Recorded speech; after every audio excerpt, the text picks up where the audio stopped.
नमस्कार, प्रणाम, जय हिंद, जोहार। मेरा नाम है मनिंदर कुमार और आप देख रहे हैं भारत समाचार। हम भारत समाचार की टीम आज क्रेडिट आउटरीच कार्यक्रम में जो भारत के वित्त मंत्री श्रीमती निर्मला सीतारमण जी आई हुई हैं, उसी कार्यक्रम में हम आए हुए हैं। और हम आज जिनसे बात कर रहे हैं वो भाजपा की मीडिया पैनलिस्ट हैं पूनम सिंह जी। आज ये जो कार्यक्रम हुआ है निर्मला सीतारमण जी का, इस कार्यक्रम के उद्देश्य पर पहले अपना प्रकाश डालें। देखिए, आज जो कार्यक्रम माननीय वित्त मंत्री श्रीमती निर्मला सीतारमण जी का क्रेडिट आउटरीच कार्यक्रम जो था, आपने देखा होगा कि किस तरह से हमारे लाखों महिलाओं से ऊपर 1.5 लाख की महिलाओं जो लाभार्थी है वो आज उनके कार्यक्रम में उपस्थित हुई थी। पहले की बहनें कभी सोची नहीं थी कि हमको हमारा बैंक में भी अकाउंट होगा, लेकिन माननीय नरेंद्र मोदी जी के नेतृत्व में जिस तरह से महिलाओं को जीरो बैलेंस पर बैंक में अकाउंट खोल करके, और जैसे जीविका दीदी की बात करें, उज्ज्वला योजना की बात करें, इस तरह से अनेकों जो योजनाएं हैं माननीय नरेंद्र मोदी जी ने महिलाओं के लिए, शौचालय की बात करें, चाहे गृह का काम जो बहनें कभी सोची नहीं होगी कि हमें घर भी मिलेगा, उनका काम माननीय नरेंद्र मोदी जी ने किया है। उसी का आज इस कार्यक्रम के द्वारा महिलाओं को, लाभार्थी महिलाओं को ऋण भी वितरण किया गया। और SBI और इंडिया बैंक के थ्रू ये सारे लोग हमारे यहाँ, ये सरकारी कार्यक्रम था, उपस्थित थे।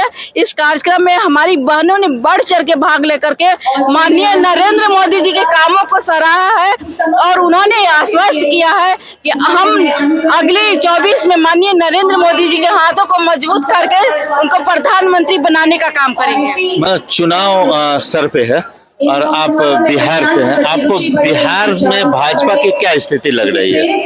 देखिए, बिहार में भाजपा की जो स्थिति है, माननीय नरेंद्र मोदी जी ने काम करके दिखाया है। और NDA की सरकार जब बिहार में आई थी तो आप लोग देखे होंगे कि किस तरह से बिहार की स्थिति बदली। जो पहले जंगल राज था, रोड नहीं थे चलने के लिए सड़क पर, जिस तरह से महिलाएं अपने आप को सुरक्षित महसूस कर रही थी, लेकिन जब NDA की सरकार आई तो पंचायतों में महिलाओं को 50% आरक्षण दे करके मान सम्मान बढ़ाने का काम किया गया। उसी तरह से बेटियों को जो साइकिल, बालिका साइकिल योजना दिया गया, उससे बच्चे जो स्कूल नहीं जाती थी स्कूल जाने लगी। तो ये तो साफ दिख रहा है कि NDA की सरकार आई तो बिहार में विकास हुआ, कानून व्यवस्था का जो राज स्थापित हुआ वो NDA की सरकार में ही हुई है।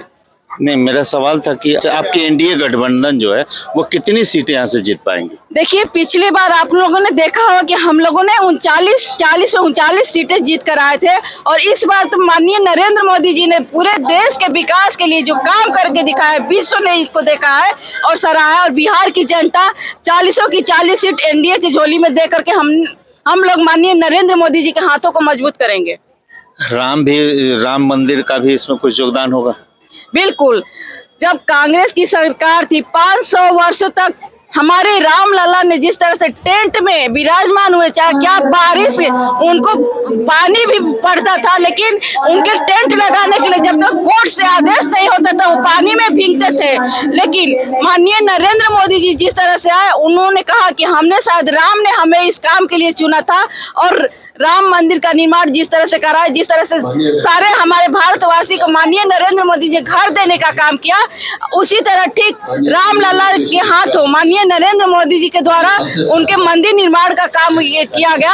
ये तो सराहनीय काम है, जो सनातन का जो सबसे बड़ा ये महत्व है, पूरे देश ने देखा, पूरा विश्व ने इसको सराहा कि कोई पहला ऐसा प्रधानमंत्री आया है जो अपने कामों को करके दिखाया है। और माननीय नरेंद्र मोदी जी के हिंदुत्व के जो संस्कृति का है, उस संस्कृति को आगे बढ़ाने का काम किया है। चाहे कॉरिडोर बनारस की बात करें, चाहे आज मथुरा में जिस तरह से माननीय नरेंद्र मोदी जी जा करके उस अपने वहां दर्शन किए, तो इससे साबित होता है कि माननीय नरेंद्र मोदी जी सबका साथ, सबका विश्वास लेकर के चलते हैं। और इसका भी काम का श्रेय जरूर माननीय नरेंद्र मोदी जी को मिलेगा राम मंदिर। अच्छा, एक चीज, आज जो आपने भीड़ देखा, ये भीड़ क्या संदेश दे रही है?